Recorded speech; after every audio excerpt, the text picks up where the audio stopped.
তো hey guys welcome to my YouTube channel.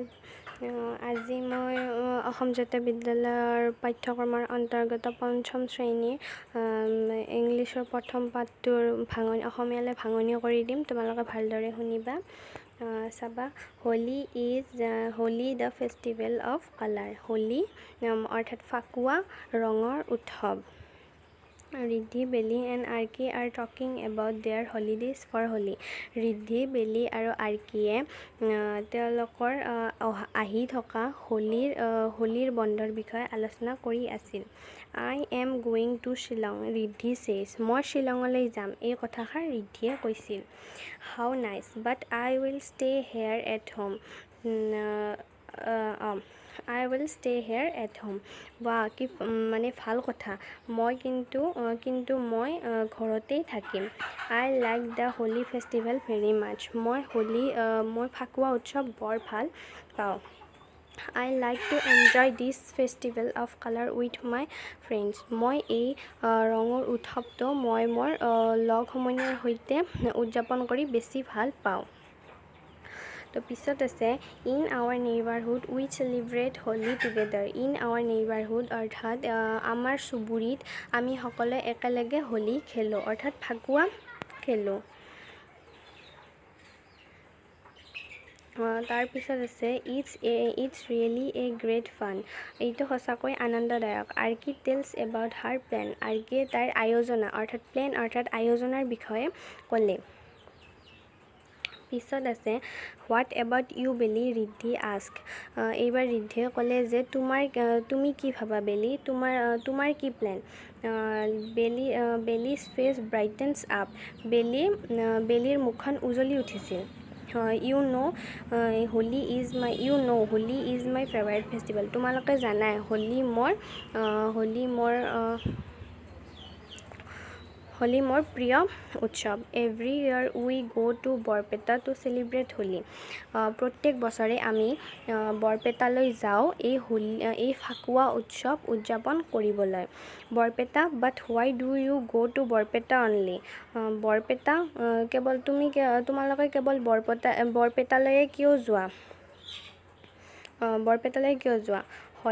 Holi is celebrated everywhere in India. Holi ভাৰতবৰ্ষৰ সকলো ঠাইতে খেলা হয়। ইজ নট ইট, কেৱল ইয়াতেই নহয়। Archie is curious to know'. আৰ্কিয়ে উত্ৰাৱল হৈছিল জানিবলৈ। Yes Archie, you are right. হয় Archie, you are right, but it is a special festival for the people of Barpeta. তুমি সঁচা, কিন্তু এই ফাকুৱা উৎসৱটো বৰপেটাবাসীৰ কাৰণে এটা বিশেষ উৎসৱ। ইট ইজ কল্ড দৌল উৎসৱ, বেলি ছেইজ। এই উৎসৱটো দৌল উৎসৱ হিচাপে জনাজাত, বেলিয়ে ক'লে। Riddhi, who is listening to their conversation. Riddhi, যোনে নেকি তেওঁলোকৰ এই কথোপকথনখিনি শুনি আছিল। ইজ ইয়েজাৰ টু ন' মোৰ এবাউট দি ফেষ্টিভেল। যিয়ে তেওঁলোকৰ এই উৎসৱটোৰ বিষয়ে আৰু জানিব বিচাৰিছিল। প্লিজ টেল মি এবাউট দৌল উৎসৱ বেলি। মোক অনুগ্ৰহ কৰি দৌল উৎসৱৰ বিষয়ে কোৱা বেলি। চি ছেইজ, অৰ্থাৎ তাই ক'লে, অৰ্থাৎ ৰিদ্ধিয়ে ক'লে। Beli turns to Riddhi and says joyfully. Beli turns to Riddhi, অৰ্থাৎ বেলিয়ে ৰিদ্ধিৰ মুৱা হ'ল আৰু আনন্দৰে ক'বলৈ ধৰিলে, অৰ্থাৎ জয়ফুলি। Doul is celebrated for 3 to 5 days in Barpeta. Doul is, অৰ্থাৎ দৌল বৰপেটাত 3 পৰা 5 দিনলৈ উদযাপন কৰা হয়। It is different from the Holi celebrated in আদাৰ পাৰ্টছ অফ ইণ্ডিয়া। এইটো অলপমান ব্যতিক্ৰমী, অৰ্থাৎ বৰপেটাত অলপমান বেলেগকৈ উদযাপন কৰা হয় এই উৎসৱটো ভাৰতবৰ্ষৰ বেলেগ ঠাইতকৈ। বেলেগ পাৰ্ট অৰ্থাৎ বেলেগ ঠাইবোৰতকৈ, বেলেগ অঞ্চলবোৰতকৈ বৰপেটাত অলপমান বেলেগকৈ উদযাপন কৰা হয়। দৌল উৎসৱ of Barpeta is closely related to Kirtan Ghar বৰপেটাৰ দৌল উৎসৱ কীৰ্তন ঘৰৰ লগত জড়িত during this festival Mahaprabhu Doul Gobinda and Kaliya Thakur are brought out from the Manikut of the Kirtan Ghar and some rituals are performed during the festival অৰ্থাৎ এই উৎসৱৰ আগত মহাপ্ৰভু দৌল গোবিন্দ আৰু কলীয়া ঠাকুৰক মণিকূটৰ পৰা অৰ্থাৎ কীৰ্তন ঘৰৰ পৰা উলিয়াই অনা হয় আৰু সাম ৰিচুৱেলছ আৰ পাৰফৰ্ম অৰ্থাৎ কিছুমান পূজা সম্পন্ন কৰা ৰিচুৱেল অৰ্থাৎ পূজা তাৰপিছত আছে then thousands of people take them in procession with gayan bayan অৰ্থাৎ বহুত হাজাৰ মানুহে এই মূৰ্তিটো একেলগে লৈ যায় প্ৰচেশ্যন অৰ্থাৎ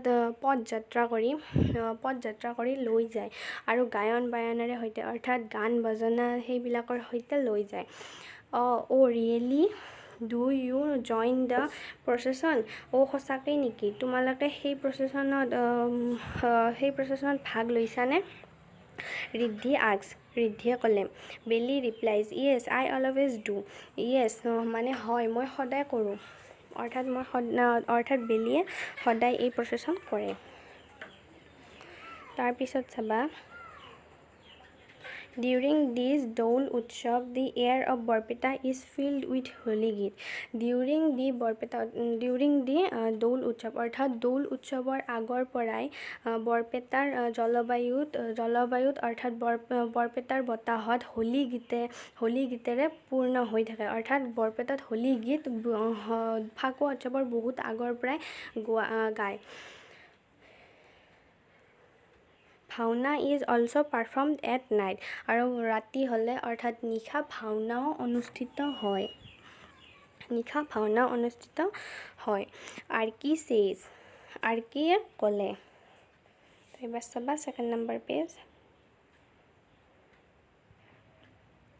আৰ্কি says sadly অৰ্থাৎ আৰ্কিয়ে দুখ মনেৰে ক'লে Riddhi ask again but Belly don't you play with Faku during Holi তাৰপিছত ৰিদ্ধি আকৌ ক'লে বাট বেলি কিন্তু বেলি তোমালোকে ফাকুৰ সৈতে নেখেলা নেকি হোলীৰ আগত তাৰপিছত ক'লে উই ডু ৰিদ্ধি আমি কৰোঁ Riddhi the last day of Doul is called Suweri দৌলৰ শেষৰ দিনাক চুৱেৰী বুলি কোৱা